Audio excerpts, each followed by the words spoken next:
Northwoods, it's great to be with you again today. Here we are on day 13 of the fast, and we're closing in on 1 week left to finish strong.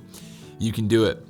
You know, all this week we've been talking about hindrances to prayer, and we looked at passages where the Bible speaks about sin as hindering our prayers, idolatry, unforgiveness, and more.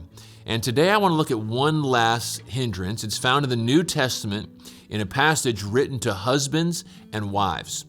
And in this section of Scripture, the Apostle Paul starts by speaking to wives, but then he goes on to say, he says, likewise, husbands, live with your wives in an understanding way, showing honor to the women as the weaker vessel, since they are heirs with you of the grace of life, so that your prayers may not be hindered.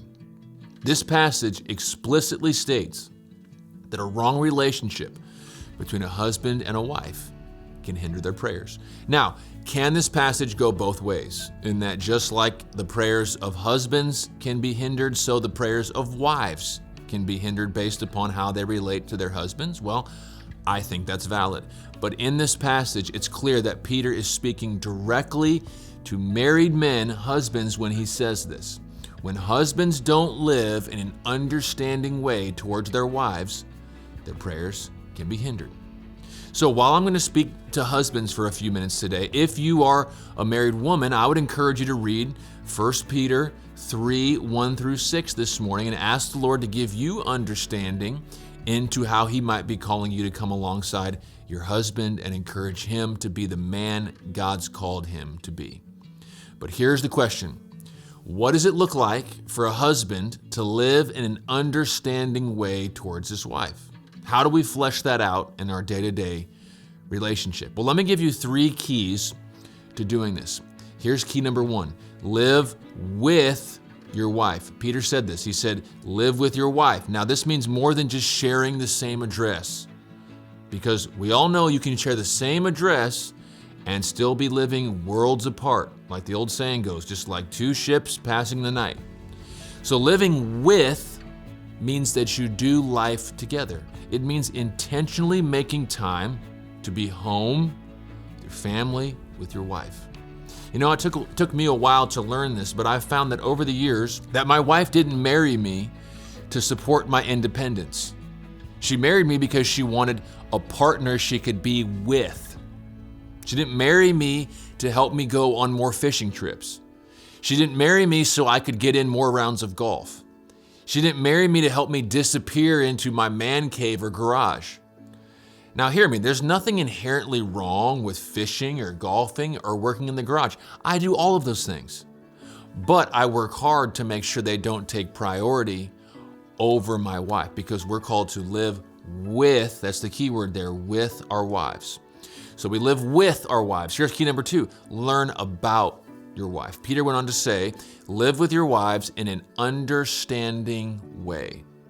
So some translations will translate that phrase literally, and it will say, live with your wives according to knowledge. Now, it's kind of unclear what type of knowledge he's talking about here, but we can infer that he means any knowledge that's going to strengthen your relationship.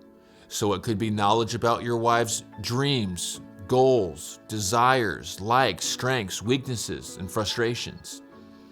You know, when I was in college and dating Michaela, who is now my wife, one Valentine's Day I was at a loss for what I should do or what I should get her.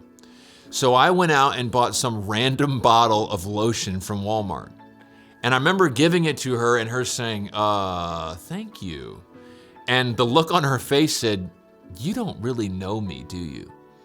Now, again, she wasn't ungrateful or mean about it. We actually laugh about it today. But if I had taken more time to learn about what Michaela really wants, I would have found that instead of getting her a random bottle of lotion, she would have been good with just spending some time together.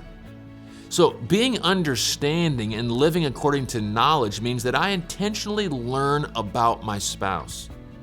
And this is going to be an ongoing process. That means I make the effort to keep learning about her. So we live with our wife, we do life together, we learn about our wife, and then here's key number 3, love on your wife. Peter went on to say, show honor to your wife. I summarize that as simply saying loving on your wife. There's a lot of ways this could flesh out, but one that comes to mind is loving on your spouse through the words we use in public and private. It reminds me of the man who took his wife out for a steak dinner, and after ordering his steak, the waiter asked him, "How would you like your steak, sir?" And the man said, "Well, I'd like it kind of like winning an argument with my wife." The waiter said, "Rare it is, brother." Now listen, that's funny, but part of loving on our wives is using our words to build them up instead of knocking them down, even in a joking way. So married men, let me ask you, are you living in an understanding way? Are you living with your wife, doing life together? Are you continuing to learn about your wife? Do you make it a practice to love on your wife in the way you treat her? Ask the Lord to help you lead in a godly and understanding way. The Bible says when we do this, our prayers won't be hindered. So spend some time with the Lord today. I love you all. Blessings to you, and I hope to see you on Sunday.